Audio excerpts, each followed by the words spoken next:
Y'all, so apparently we've got straight up courtroom chaos today. So it looks like there's a woman who is claiming to be a caretaker of the actual tenant. So she's not the tenant, she's not on the lease, but she's claiming to be the tenant's caretaker. But there's a twist. The tenant who's actually on the lease, it looks like he's in jail. So the landlord is not able to verify. So now she's trying to understand, is this lady really his caretaker? Or is she a squatter? And she has to find this out fast because a lot of times in the eyes of the law, if you don't, this will now end up being your new tenant. And it doesn't matter if you have a contract in place. So let's go ahead and get right into it, y'all. She said, well, I'm living there. And I said, well, if he's in jail, why are you there? That is where I stay, and that is where my address is. I'm not a squatter. I have been there for almost a year. I do have a squatters' rights, ma'am. Versus Jabron Haywood, case number 25C0328. Good afternoon, Your Honor. David Fantera on behalf of the plaintiff. Is Jabron Haywood present? Ron Haywood's in jail. Okay. So can I give you a little bit of a background? Certainly. There was a woman who signed in who actually I was put into the breakout room with, and I thought she was coming back to address the court. She claims to be. One second, please. You said she's in the waiting room? Yeah. All right. Miss Molly Butterly? Yep. How are you? So about Mr. Fantera. Mr. Fantera, 1 second, please. Miss Molly Butterly, you're the caretaker? Correct. All right. First of all, let me say I dispute that because we actually sued Mr. Haywood twice last year. He came to court once by Zoom with the magistrate, and it was a gentleman. And the second time he came to court. Ooh, do y'all see what they just put on the screen here? So let me expand this for a second so we can really understand what's going on. So it says that the tenant in question has had two prior eviction cases filed against him last year. And he appeared in court twice, once with a man, once with his cousin.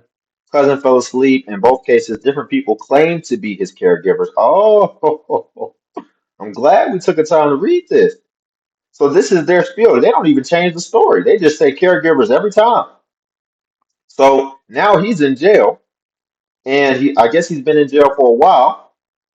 And the woman in question today, Miss Butterly, is now claiming to be his caregiver, and she's living in the house without him being there, which doesn't make sense. Because why do you need to be there if he doesn't need taken care of? Because he's in jail.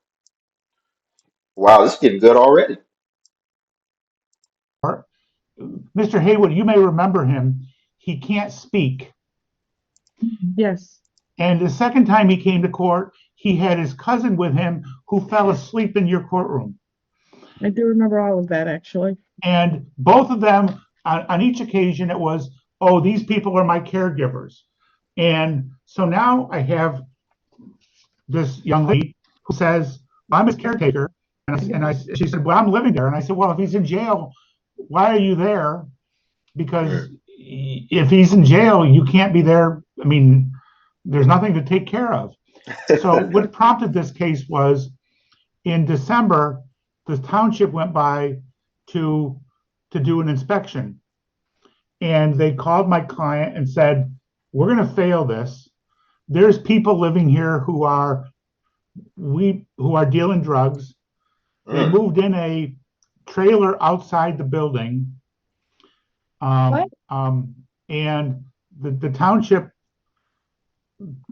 basically was going to condemn the property.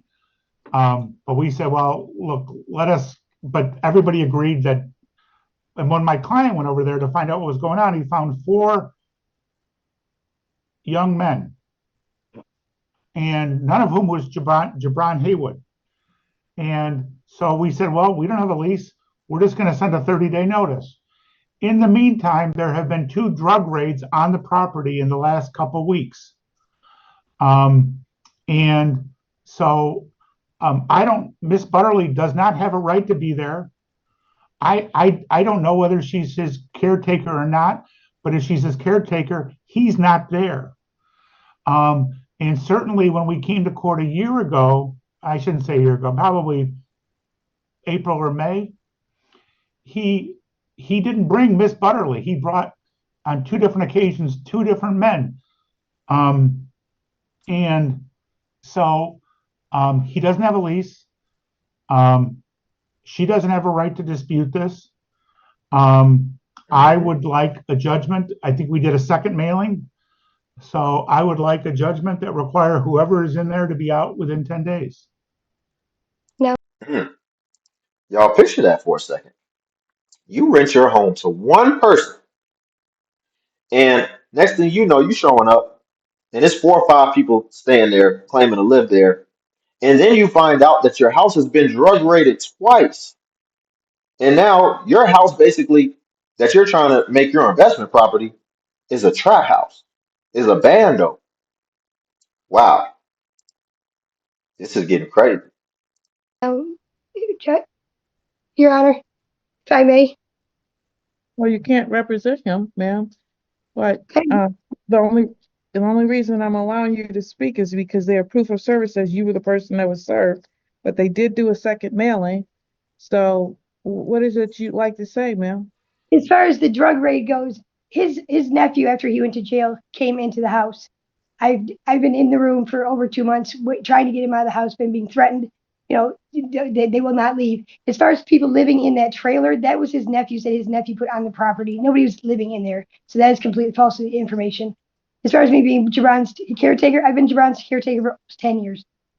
At the time, him and I had Ma'am, he's been to court at least twice, and you've never been to court with him. Right. At that point, we had a falling out. I was actually caretaking for a gentleman who just passed away. I've actually been back there since, I'm trying to think of it, May this year. I was back there. I moved back there. And as far as me staying there, I stay there because he needs breathing treatments and whatnot, and I take care of him that way. So, and I feed him and whatnot. So But he's been in jail since when? October, end of October, beginning of No, November. if he's been in jail since October, you're not taking care of him living in a I place. understand that is where I stay, and that is where my address is. I'm not a squatter. I don't appreciate you being rude to me because I did not do anything in this case. All I'm saying is I don't want to pull the squatters' rights, but I have been there for almost a year. I do have the squatters' rights, ma'am. So you can stop that. So y'all see what's going on, right? She knows the law, or thinks she knows the law, and really this is just a scheme. And really, she needs to be quiet because she's hurting herself the more she talks. She said that she's been his caretaker for 10 years, but they've already been to court with 2 other people who claim to be his caretaker. And then you just admitted that no, you were a caretaker of someone else. And it's clear the way that you caretake is that you live in the property of who you caretake for. So that's a conflict in itself. So, I mean, this is just, they got to update some of these laws, man. Because people start to find the loopholes and they just start taking advantage. But secondly, if you're the person who's been there since October and the place has been raided twice, then you seem to be the person that's responsible for that. there's no drugs. There's no drugs found at the first raid. As far as the second raid goes, I have no idea. There his traffic. As far as the people that were there when they came to do the inspection, those were his nephews that were there in town for Thanksgiving, and we told him. All right. All right, Mr. Fanter, given that the defendant is not present and he does not have representation present, anybody with the legal authority to represent him on his behalf, he has been properly served with the notice to quit based on the documentation I have in the file, which indicates that he was served on December the 15th with the notice that he had 30 days to move by January 20th of 2025, which means that if anybody was present at that particular place, they would know that as well. I'm going to grant your motion for a judgment in this case, giving them until you say what date to move, Mr. Ventura. 10 days, which would be, I believe, February 18th. Do you need me sworn, Your Honor? Yes. You swear or affirm the testimony you provided is the truth, the whole truth, and nothing but the truth? I do. Thank Everything I just said is true to the best of my knowledge, information, and belief. Look at her And face. I will. His lease expired. Awesome. Well, that's a good outcome.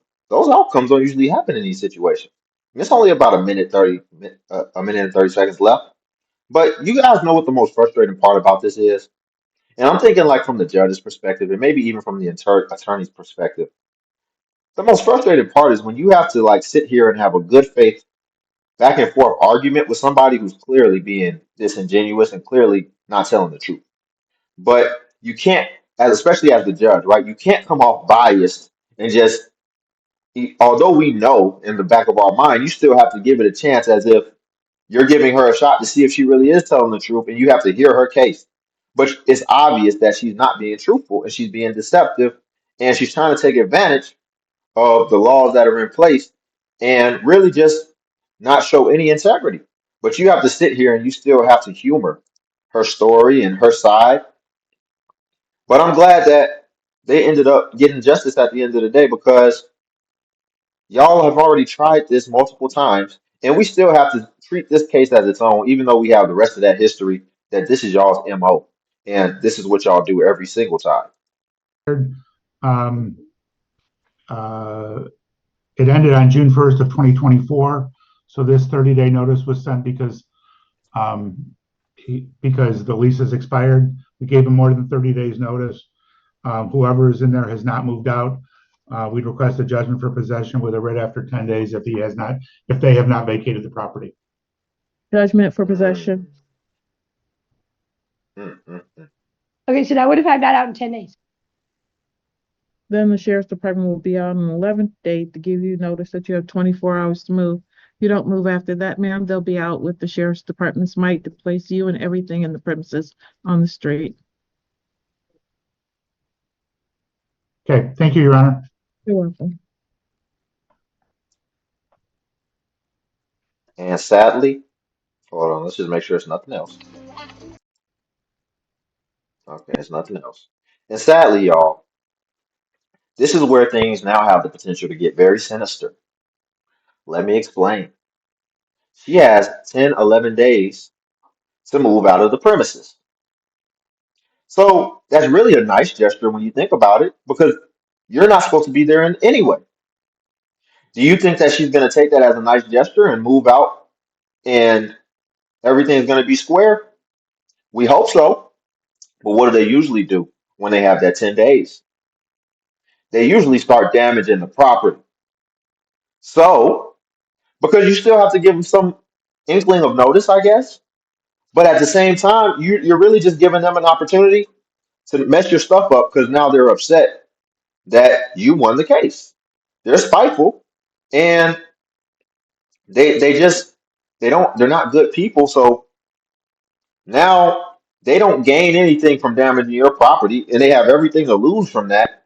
But that's how they react. They're gonna lash out and they're gonna start damaging things, you know. So we hope that doesn't happen. I'm not putting that on her, but I'm just addressing what has the potential to happen based off of what we've seen before in these situations, in these circumstances. So we hope that doesn't happen, but I wouldn't be surprised if it did.